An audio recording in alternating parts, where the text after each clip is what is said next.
3 વર્ષ જૂની મોટરસાયકલ ચોરીનો ગુનો ઉકેલાયો. મધ્યપ્રદેશના ઈસમની ધરપકડ. જુઓ, એલસીબીએ 3 વર્ષ જૂના ચોરી કેસમાં ચોરને ઝડપી લીધો. જુઓ એલસીબીની કામગીરી. 3 વર્ષ બાદ ચોર ઝડપાયો. જુઓ, છોટાઉદેપુર એલસીબીએ જૂનો અનડિટેક્ટ ચોરી કેસ ઉકેલ્યો.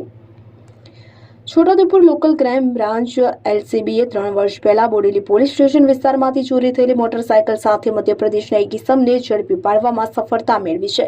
વડોદરા રેન્જના આઈજી તથા છોટાઉદેપુર જિલ્લાના પોલીસ અધિક્ષકના માર્ગદર્શન હેઠળ મિલકત સંબંધી અનડિટેક્ટ ગુનાઓ શોધી કાઢવા માટે તમામ થાણા અને શાખાઓને સૂચનાઓ આપવામાં આવી હતી. તે અન્વયે MF Damor police inspector LCB છોટાઉદેપુરના માર્ગદર્શન હેઠળ એલસીબી સ્ટાફ પર પેટ્રોલિંગમાં દરમિયાન બાતમી મળી હતી કે અલીરાજપુર તરફથી એક ઈસમ ચોરીની મોટરસાયકલ લઈને છોટાઉદેપુર તરફ આવી રહ્યો છે. બાતમીના આધારે ડોન બોસ્કો સ્કૂલ નજીક છોટાઉદેપુર અલીરાજપુર હાઈવે પર વોચ ગોઠવવામાં આવી હતી. વર્ણન મુજબનો ઈસમ નંબર વગરની મોટરસાયકલ લઈને આવતા તેને રોકવાનો પ્રયાસ કરતા ભાગી ગયો હતો, પરંતુ પીછો કરીને તેને કોર્ડન કરીને પકડી પાડવામાં આવ્યો હતો. પકડાયેલ ઈસમે પોતાનું નામ સોહનભાઈ ઉર્ફે શિવસા કરણસિંહ બામણે, ઉંમર વર્ષ 22, રહેવાસી બહેડિયા, તાલુકો જોબટ, જિલ્લો રાજપુર, મધ્યપ્રદેશનું હોવાનું જણાવ્યું હતું.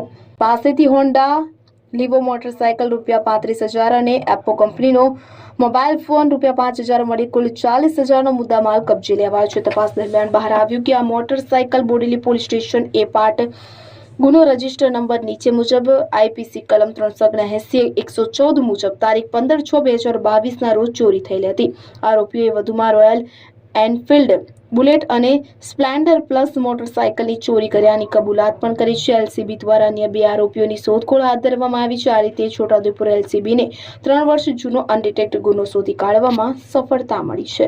ઇમરાન મિર્ઝા, છોટાઉદેપુર.